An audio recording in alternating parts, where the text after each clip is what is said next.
In the FedEx space, pickup and delivery contractors will be negotiating your contracts with FedEx on an annual basis. Some contracts are 2 years, but most are 1.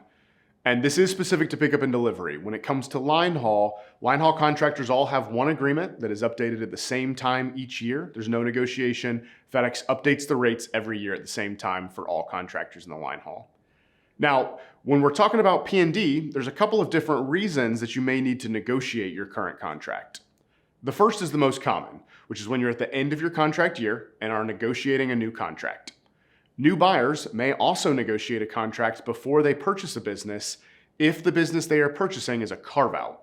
So if you're buying a smaller piece of a full business, you'll negotiate a new contract for your specific piece of the business before you stand up.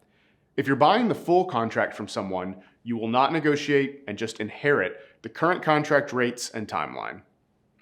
The last point in time that you would negotiate would be if you were looking to renegotiate your contract mid-cycle.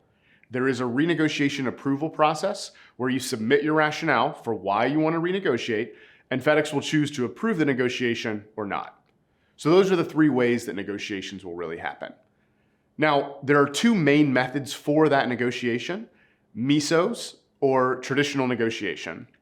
So at the beginning of the negotiation process, everyone will receive 3 MESOs, MESO, which stands for multiple equivalent simultaneous offers.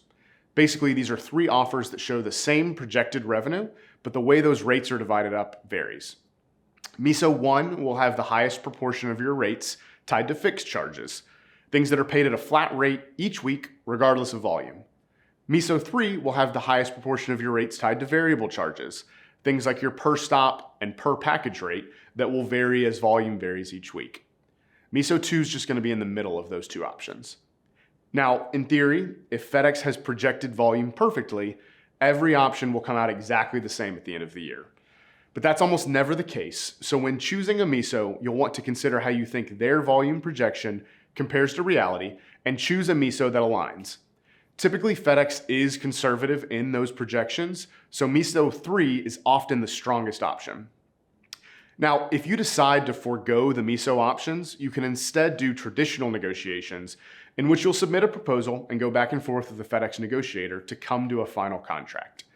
Now, it's important to understand these are not negotiations in the way that you might think they are. The negotiator's goal is to make sure that the bottom line projected revenue does not move at all. So don't expect to get hundreds of thousands of dollars in additional revenue out of the negotiation. That being said, adjusting the rates and structure of your contract can have a dramatic effect on the amount of money that you end up earning in a year. So if you have any questions on your negotiations or your strategy to be successful there, reach out to our team and we can guide you through that process to ensure that you maximize your revenue.